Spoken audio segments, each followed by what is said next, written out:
જય સ્વામિનારાયણ। તમે જોઈ રહ્યા છો કે આ નાસિક શહેરની ગલીની અંદર અમે દર્શન કરવા માટે પ્રવેશ કરી ચૂક્યા છીએ। બરાબર પહોંચ્યા ત્યારે 4:30 વાગ્યાનો સમય હતો। નાસિકની અંદર જે તમે દર્શન કરો છો અને જે પગથિયા બહેનો ઉતરી રહ્યા છે તે અરુણા, વરુણા અને ગોદાવરી આ 3 નદીનો ત્રિવેણી સંગમ છે। ભારતીય સંસ્કૃતિના જે આપણા તીર્થો એમાંય ખાસ માની શકાય કે જેને આપણે કુંભ સ્નાન કહીએ છીએ। કુંભ સ્નાન મહાપ્રયાગરાજની અંદર પણ થાય છે, હરિદ્વાર અને નાસિકમાં પણ કુંભ સ્નાન કરવામાં આવે છે। જ્યારે નાસિકની અંદર કુંભ સ્નાન કરવામાં આવે ત્યારે અરુણા, વરુણા અને ગોદાવરી આ ત્રિવેણી સંગમમાં આ કુંભ સ્નાન મેળો ભરાય છે। આ ગોદાવરી નદી અતિ પવિત્ર માનવામાં આવે છે। જે ગોદાવરી નદીના કિનારે ગૌમુખમાંથી સુંદર જળ વહી રહ્યું છે। અહીંયા ગોદાવરી દેવીનું પ્રાચીન મંદિર છે।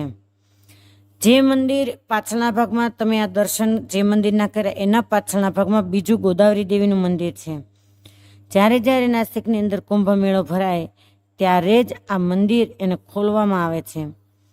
કિનારા પર સરસ મજાના યાત્રાર્થીઓ એ ગોઠવાઈ ગયા છે અને જ્યારે આરતીનો સમય હોવાથી તમામ યાત્રાર્થી બહેનો એ કિનારા પર ધૂન ભજન કરી રહ્યા છે, જેને આપ નિહાળી રહ્યા છો। જ્યારે ગોદાવરીજીના આરતી કરવામાં આવે તેનાથી પહેલાં જે કિનારા પર અમે લોકો ઊભા છીએ એ કિનારાને ત્યાંના લોકો કહેતા પૂજારી લોકોને એ ગોદાવરીમાંથી જળ ભરી અને એને ધોઈ નાખે છે, કહેતા ચોખ્ખા કરી નાખે છે અને પછી તમામ યાત્રાર્થીઓ એને ત્યાં આરતી માટે પ્રવેશ આપે છે। ગોદાવરી નદીના આરતી પહેલાં જે કિનારે સાંખ્યોગી બહેનો ઊભા છે એના સામેના કિનારે શિવજીનું મંદિર છે। જે શિવજીના મંદિરમાંથી ભગવાન શિવ એનું મુખારવિંદ એને બ્રાહ્મણ લોકો આ ગોદાવરીના કિનારા પર લાવે અને કોઈ યજમાનો હોય અને કોઈ યજમાન ન હોય શિવજીના પૂજન માટે તો બ્રાહ્મણ લોકોએ શિવજીનો કંકુ, ચોખા, ફૂલ આદિથી પૂજન કરી અને દૂધથી અભિષેક કરે છે। જે તમને દેખાઈ રહ્યું છે એ જ શિવજીનું મંદિર। તમામ યાત્રાર્થી બહેનો ત્યાંના પૂજારીના કહેવાથી સરસ મજાની રામકૃષ્ણ ગોવિંદની ધૂન કરી રહ્યા છે। આજ ગઈતી કાલેન્દ્રીને તીર યાદ કીર્તનના પદ પણ ગાઈ રહ્યા છે, જેનાથી પૂજારી લોકો અતિ ખુશ થઈ અને પોતે સ્વામિનારાયણ ભગવાનના જયનાદનો ઘોષ કરી રહ્યા છે। આરતીની તૈયારી થઈ રહી છે, જેનો તમે નજારો નિહાળી રહ્યા છો। તો જે સામે શિવાલય છે એમાંથી ભગવાન શિવજી એનું મુખારવિંદ લઈ અભિષેક કરી અને આ ગોદાવરી નદીમાં ડૂબકી લગાવવામાં આવે છે। ગોદાવરી નદી એના આરતી શરૂ થવાથી સામેના કિનારે બંને બાજુ કિનારા પર ભૂદેવ લોકો ત્યાંના પૂજારી લોકો એ આરતી કરી રહ્યા છે, પણ એકદમ એ આરતી એ આપણે અપલક જાણે નિરખી અને દર્શન કરીએ એવો અહેસાસ થાય કે મટકો મારવાનું પણ મન ન થાય। એનું કારણ છે કે સરસ મજાની જુદી જુદી છઠ્ઠાની અંદર અને જ્યારે નૃત્યની સાથે આરતી થતી હોય એવું દ્રશ્ય એના આપણે દર્શન કરી રહ્યા છીએ। એક બાજુ ભૂદેવ લોકો પીળા વસ્ત્ર ધારણ કરી અને ગોદાવરીજીની આરતી કરી રહ્યા છે, તો સામેની સાઈડમાં એવી રીતના લાઇટો ગોઠવેલી છે કે તમને અલગ અલગ કલરની અંદર પૂજારી લોકોના આરતીના દર્શન થઈ રહ્યા છે। જ્યારે ભગવાન શિવ એના મુખારવિંદને ગોદાવરીની અંદર ડૂબકી લગાવવામાં આવે છે એનું કારણ છે કે એકવાર ઇન્દ્રની સભાની અંદર પિતામહ બ્રહ્મા એને 5 મુખ હતા। એ 5મું મુખ એ કાયમના માટે નિંદા કરતો હોવાથી ભગવાન શિવજીએ ક્રોધાવેશમાં આવી અને 5મા મુખ છે એનું છેદન કરી નાખ્યું। તમે જે આરતીના પૂર્વે દર્શન કર્યા એના પછી આ કિનારા ઉપર ફરી આરતી થશે એનો તમે નિધારો નિહાળી રહ્યા છો। આરતી પૂર્વે આ રીતે ડમરૂનો નાદ કરવામાં આવે છે અને ત્યારબાદ આરતી પ્રગટાવવામાં આવે છે।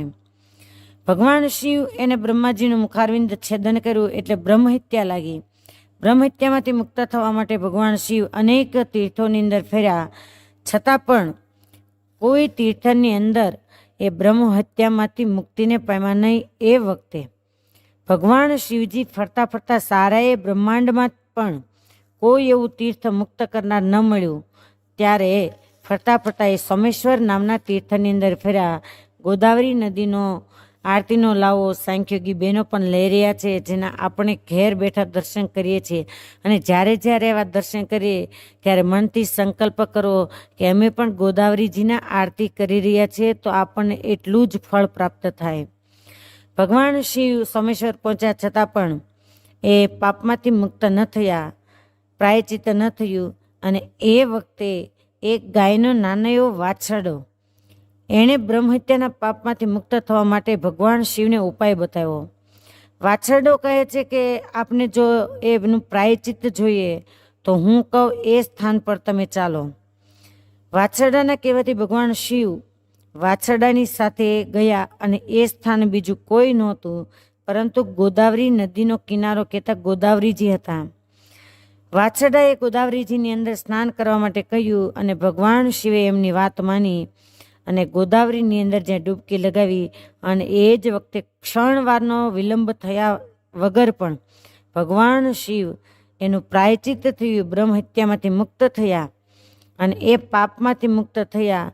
એ જે ઉપાય ભગવાન શિવને વાછરડાએ બતાવ્યો, એ વાછરડો બીજો કોઈ નહીં પણ સ્વયં નંદીજી હતા.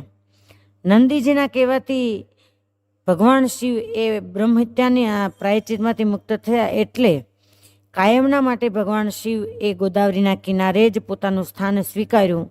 અને જ્યારે ભગવાન શિવ એને કપાલેશ્વર નામ તરીકે ત્યાં સ્થાપના થઈ અને નંદી એના સામે જે આસન ગ્રહણ કરવા માટે જાય, ત્યારે ભગવાન શિવે નંદીને મના કરી કે અહીંયા તમે મને પ્રાયચિત આપ્યું છે, માટે તમે મારા ગુરુ કહેવાઓ.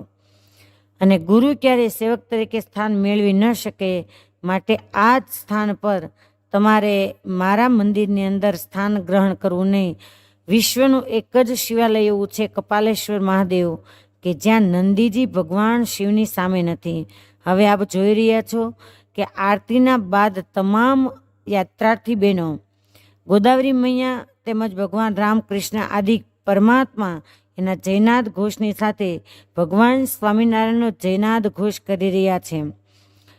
આ રીતે કપાલેશ્વર ભગવાન એ પોતાનું ગોદાવરીના કિનારે સ્થાન ગ્રહણ કર્યું. હવે આપ દર્શન કરી રહ્યા છો કે ગોદાવરીજીના આરતીના દર્શન બાદ અમે પંચવટી દર્શન કરવા માટે જઈ રહ્યા છીએ, જ્યાં 5 વૃક્ષ મોટા મોટા વટના છે, વટવૃક્ષ, જેના 5 વૃક્ષ પર નંબર લગાવેલા છે. જે પંચવટીની જગ્યા અતિ પવિત્ર અને ભગવાન રામચંદ્ર એના ચરણ કમળથી અંકિત થયેલી છે કે કોઈ પણ પાપી જીવાત્મા પણ ત્યાં પ્રવેશ કરે તો પાપમાંથી મુક્ત થાય. જે વૃક્ષ પર જૂની પર્ણકુટી એ બોર્ડ મારવામાં આવ્યું છે, ત્યાં ભગવાન રામચંદ્ર મા સીતા અને લક્ષ્મણની સાથે 14 વર્ષના વનવાસમાં અહીંયા નિવાસ કરીને રહ્યા હતા. આ જે વટવૃક્ષ એ અતિ પુરાતનીય છે, જેના વૃક્ષના થડ ઉપરથી આપને ખ્યાલ આવે કે કેટલી વડવાઈઓ એ વૃક્ષની થડની સાથે વીંટાઈ વળી છે. આ પુરાતની સ્થળ જે 3જા નંબરનું પંચવટી વટવૃક્ષ, એના તમે દર્શન કરી રહ્યા છો. તમામ હરિભક્તો હવે સીતા ગુફાની અંદર પ્રવેશ કરવાની તૈયારી કરી રહ્યા છે. અને આપ નજારો નિહાળી શકો છો કે અતિ ઢાળવા ચડવાનું આ સ્થાન છે, કેમ કે ગલીમાંથી ઢાળની અંદર આ સીતા ગુફાની અંદર પ્રવેશ થાય છે. યાત્રાર્થીઓ સીતા ગુફા પાસે એકત્રિત થઈ રહ્યા છે. સીતા ગુફાની અંદર કોઈ પણ વિડીયો શૂટિંગની મનાઈ હોવાથી તમામ યાત્રાર્થીઓ ત્યાં એકત્રિત થઈ અને બહારનો નજારો એ તમને દર્શન આપી રહ્યો છે. વાલા ઘનશ્યામ મહારાજને પણ સાથે લીધા હતા. તમામ યાત્રાર્થીઓ એ હવે સીતા ગુફાની અંદર પ્રવેશ કરી રહ્યા છે. સીતા ગુફા જે પંચવટીમાં સીતા એનું લંકાપતિ રાવણે અહીંયાથી જ હરણ કર્યું હતું, એવું આ પવિત્ર સ્થાન એ નાસિકની અંદર આવેલું છે. જ્યાં લાઈનની અંદર તમે જોઈ શકો છો કે બાલુડા ઘનશ્યામની સાથે તમામ યાત્રાર્થીઓ એ અંદર પ્રવેશ કરી ચૂક્યા છે. રાત્રિ ઘણી થઈ ગઈ હોવાથી અંધારું દેખાઈ રહ્યું છે. એક પછી એક યાત્રાર્થીઓ લાઈનમાં સીતા ગુફાની અંદર પ્રવેશ કરી રહ્યા છે. પંચવટીના ભગવાન રામચંદ્ર લક્ષ્મણ અને સીતા એની સાથે નિવાસ કરતા હોવાથી પંચવટીનું આ પ્રથમ વટવૃક્ષ એના દર્શન થઈ રહ્યા છે. એ સીતા ગુફાની અંદર પ્રવેશ કરવા માટે એક પછી એક વ્યક્તિ જ એમાં પ્રવેશ મેળવી શકે છે. એટલા માટે જ બહાર તમે ટ્રાફિક જોઈ રહ્યા છો. હવે આ ગુફાની અંદર સાંખ્યોગી બહેનો એ દર્શન કરવા માટે પ્રવેશ કરી ચૂક્યા છે અને જેનો નજારો આપ નિહાળી રહ્યા છો. સાઈડમાં આ દિવાલો છે એ પથ્થરનો આકાર આ રીતનો છે. થોડા થોડા અંતરે આ રીતે જે આપણને બારી જેવું દેખાય છે એ બારી જેવું એ ગેપ છે નીકળવા માટેનો. એવા 4 થી 5 ગેપમાંથી પસાર થઈએ ત્યારે મા સીતા એનું મંદિર આવે છે. આ જે બારી તમે નિહાળી રહ્યા છો એનાથી બહાર શિવજીનું મંદિર છે. તો આ સીતા ગુફાના દર્શન આપણે કર્યા. હવે તમને જે ગગનચુંબી શિખરના દર્શન થઈ રહ્યા છે તે નાસિકમાં આવેલું કાલારામ મંદિર ભગવાન રામચંદ્રજીનું આ મંદિર છે, જે 350 વર્ષ પુરાતની એવું પૂજારી લોકો અનુમાનથી કહેતા હતા કે 350 વર્ષ પુરાતની આ મંદિર છે. મંદિરની સાઈડમાં આજુબાજુમાં આ રીતે મંદિરનું બાંધકામ થયેલું છે. મંદિરના મુખ્ય ભાગમાં રામ, લક્ષ્મણ અને મા સીતા એના દર્શન તમે કરી રહ્યા છો. ભગવાન રામચંદ્રજીના આ મૂર્તિ સ્વયંભૂ છે અને શ્યામ શિલા હોવાથી આ ભગવાનને કાલારામ તરીકે ઓળખવામાં આવે છે. મંદિરના ગર્ભગૃહની બહાર જે હરિભક્તો દર્શન કરી રહ્યા છે એ ગર્ભગૃહના આજુબાજુનો એ તમે દર્શન કરી રહ્યા છો. જે તમે અતિ નકશીકામવાળું જોઈ રહ્યા છો એ મંદિરના ઘુમ્મટનો ભાગ છે. અને આ કાલારામ મંદિર ભગવાન કાલારામ એના ઉપાસક એવા શિવાજી છત્રપતિ એના ગુરુ રામદાસજી એ ભગવાન કાલારામ કહેતા રામચંદ્રજીના ઉપાસક હતા. શિવાજી મહારાજના ગુરુ રામદાસજી એમ કહેવાય કે ઢાંકણીમાં જ્યારે રહેતા ત્યારે 12 વર્ષ સુધી રોજે અહીંયા આવતા હતા અને આ મૂર્તિમાં એ અગાધ શ્રદ્ધા ધરાવતા હતા. એવું પવિત્ર સ્થાન આ કાલારામ મંદિર કહેતા ભગવાન રામચંદ્રજીનું છે, જેના અમે દર્શન કર્યા. અને તમે પણ સૌ લોકો વિડિયા દ્વારા ઘેર બેઠા આ તમામ તીર્થોના દર્શન કરી અને પોતાના જીવનને ધન્યભાગી બનાવી રહ્યા છો. અને જ્યાં જ્યાં અમે દર્શન કરીએ છીએ ત્યાં ત્યાં તમામ ભક્તજનોને યાદ કરી અને જે જે વિડિયા દ્વારા આ દર્શન નિહાળી રહ્યા છે એ તમામ વતી તમામ તીર્થક્ષેત્રની અંદર એના વતી સ્નાન કરીએ છીએ અને એના વતી પરમાત્માને તમામ દર્શનાર્થીઓના માટે સુખ, સમૃદ્ધિ અને સંસ્કારથી એનું જીવન સભર રહે એ પ્રાર્થના પણ કરીએ છીએ. જય સ્વામિનારાયણ. હવે અમે નાસિક શહેરની અંદર આવેલ પવિત્ર એવા ગોદાવરી નદીના કિનારા પર કહેતા ત્રિવેણી સંગમના કિનારા પર અરુણા, વરુણા અને ગોદાવરી ત્યાં આવેલું કપાલેશ્વર મહાદેવનું મંદિર એના દર્શન કરી રહ્યા છીએ.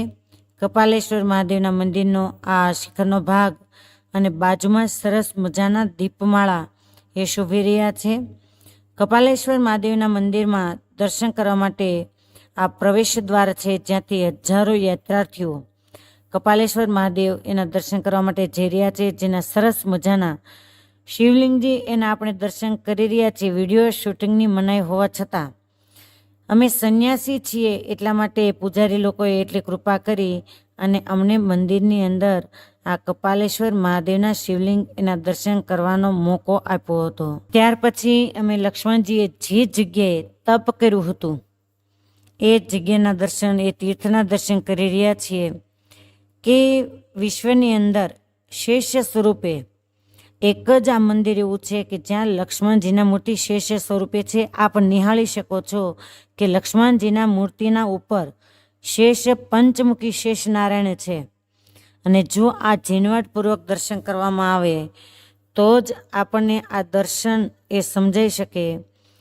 લક્ષ્મણજી અહીંયા તપ કર્યું હતું ને બીજા નંબરમાં જ્યારે ભગવાન રામચંદ્રજી માં જાનકીની સાથે અહીંયા નિવાસ કરીને રહેતા હતા ત્યારે રાવણની બેન શૂર્પણખા એ અહીંયા આવેલી અને ભગવાન રામચંદ્રજીની જ્યારે વરવાની વાત કરી ત્યારે ભગવાન રામચંદ્રજીએ બતાવ્યું કે હું તો એક પત્નીવ્રત ધારનાર પુરુષ છું, પરંતુ સામે જે મારો ભાઈ છે એની પાસે જઈ અને તું તારી ઈચ્છા વ્યક્ત કર. અને ત્યારે ભગવાન રામચંદ્ર અને મા જાનકી એની સેવામાં જોડાયેલા એવા લક્ષ્મણની પાસે જ્યારે શૂર્પણખા આવી અને ત્યારે ભગવાન રાઘવેન્દ્રએ સહેજ લક્ષ્મણજીને શાન કરી અને તરત જ લક્ષ્મણજીએ પોતાના હાથમાં રહેલ આયુધ દ્વારા એક જ ઝાટકે શૂર્પણખા છે એનું નાક કાપી નાખ્યું. એટલા માટે આ નાસિકનું નામ, શહેરનું નામ નાસિક પડ્યું છે. કહેતા શૂર્પણખા છે એના નાકનું છેદન થયું અને જે નાક છે એ ગોદાવરીના કિનારા પર પડ્યું. એટલા માટે આ શહેરને નાસિક શહેર એમ કહેવામાં આવે છે. જે તમે ત્યાં દ્રશ્ય નિહાળી રહ્યા છો કે પ્રદર્શનની અંદર આ દ્રશ્યો મૂકવામાં આવ્યા છે. લક્ષ્મણજીએ જ્યાં તપ કર્યું ત્યાં જાણે યાત્રાર્થીઓ પણ રાત્રિનો અંધકાર હોવા છતાં તપ કરવા માટે બેસી ગયા હોય એમ તમામ યાત્રાર્થીઓ મધ્ય ભાગની અંદર બેસી ગયા છે. આ જે નાસિક શહેર જ્યાં લક્ષ્મણજી તેમજ ગોદાવરી કપિલા સંગમ એ તમામ તીર્થ કહેતા એ ક્ષેત્રને તપોવન તરીકે ઓળખવામાં આવે છે. જ્યાં ભગવાન રામચંદ્રજીએ 14 વર્ષના વનવાસની અંદર અહીંયા નિવાસ કર્યો હતો. એવું આ પવિત્ર લક્ષ્મણજીના તપનું સ્થાન. અને એમ પણ કહેવામાં આવે છે કે આ જગ્યાએ લક્ષ્મણજીએ તપ જ કર્યું હતું, પરંતુ નાકનું છેદન તો કપિલા અને ગોદાવરીનો કિનારો છે ત્યાં કર્યું હતું. આવી બંને માન્યતાઓ અહીંયાના પૂજારીઓ બતાવે છે. જે કપિલા ગોદાવરીનો સંગમ અતિ રાત્રિનો અંધકાર હોવાથી સ્પષ્ટ રીતે આપ જોઈ શકતા નથી, પરંતુ જે સામે સફેદ જેવું દેખાય છે ત્યાંથી પવિત્ર એવા ગોદાવરીજી વહી રહ્યા છે. આ ગોદાવરીનું પટાંગણ છે. જે શ્યામ મૂર્તિ તમને દેખાઈ રહ્યા છે તે ભગવાન રામચંદ્ર અને મા જાનકી એના મૂર્તિ છે. આ તીર્થને, આ તીર્થ ક્ષેત્રને અગ્નિકુંડ તરીકે ઓળખવામાં આવે છે. જ્યારે મા સીતા એનું હરણ થવાનું હતું એનાથી પહેલાં ભગવાન રામચંદ્રજી એમણે 3 દેવો કહેતા બ્રહ્મા, વિષ્ણુ અને મહેશ એ ત્રણેય દેવોને બોલાવી અને સાક્ષી તરીકે આ તીર્થમાં બોલાવેલા 3 દેવોના 3 કુંડ છે અને ચોથા નંબરનો એક અગ્નિકુંડ છે. 3 દેવોના સાક્ષીએ ભગવાન મા સીતાને આજ્ઞા કરી કે તમે આ અગ્નિકુંડની અંદર સમાઈ જાઓ અને તમારું જે છાયા સ્વરૂપ છે એને પ્રગટ કરો. અને છાયા સ્વરૂપે આ જે મોટો કુંડ તમને દેખાઈ રહ્યો છે અગ્નિકુંડ છે. છાયા સ્વરૂપે જ રાવણ તમારું હરણ કરશે. તમને જે સામે દેખાઈ રહ્યા છે એ કપિલ ભગવાનના મૂર્તિ છે. અહીંયા જે લક્ષ્મણજી એ શૂર્પણખા એનું નાક છેદન કરી રહ્યા છે એ મૂર્તિના તમે દર્શન કરી રહ્યા છો. જે બાજુમાં જ કપિલા નદી વહી રહ્યા છે. ભગવાન રામચંદ્રજીએ આ જગ્યાએ અગ્નિને સાક્ષી માન્યા હોવાથી આજે તમે નિહાળી રહ્યા છો તે કપિલા નદી છે, જ્યાં આગળ જતા ગોદાવરીજીને મળે છે, જેથી આને ગોદાવરી અને કપિલા સંગમ તરીકે ઓળખવામાં આવે છે. પૂરપાટની અંદર ગોદાવરીજી વહી રહ્યા છે, પરંતુ સ્પષ્ટ એ નદીના દર્શન અમે કરાવી શકતા નથી, કેમ કે અંધારું ઘણું થઈ ગયું હતું. રામચંદ્રજીએ સીતાજીને આ અગ્નિકુંડની અંદર પ્રવેશ કરવાની આજ્ઞા આપી અને જે સીતાજીએ કુંડની અંદર પ્રવેશ કર્યો, જેને અગ્નિકુંડ નામનું તીર્થક્ષેત્ર કહેવામાં આવે છે. તો આ નાસિકના તપોવનની અંદર આવેલા અનેક તીર્થો છે, પરંતુ સમય નહીં હોવાથી, રાત્રિનો સમય ઘણો થઈ જવાથી અમે જે લક્ષ્મણ રેખા તેમજ રામ લક્ષ્મણ જાનકી મંદિર કહેતા કે જ્યાં રામચંદ્ર ભગવાન પર્ણકુટી બાંધીને રહ્યા હતા, એ આદિ ઘણા તીર્થો છે. હનુમાનજી મહારાજ કહેતા લંબે હનુમાનજી મહારાજ પણ છે, પણ એ સમયના અભાવે અમે દર્શન કરી શક્યા નથી.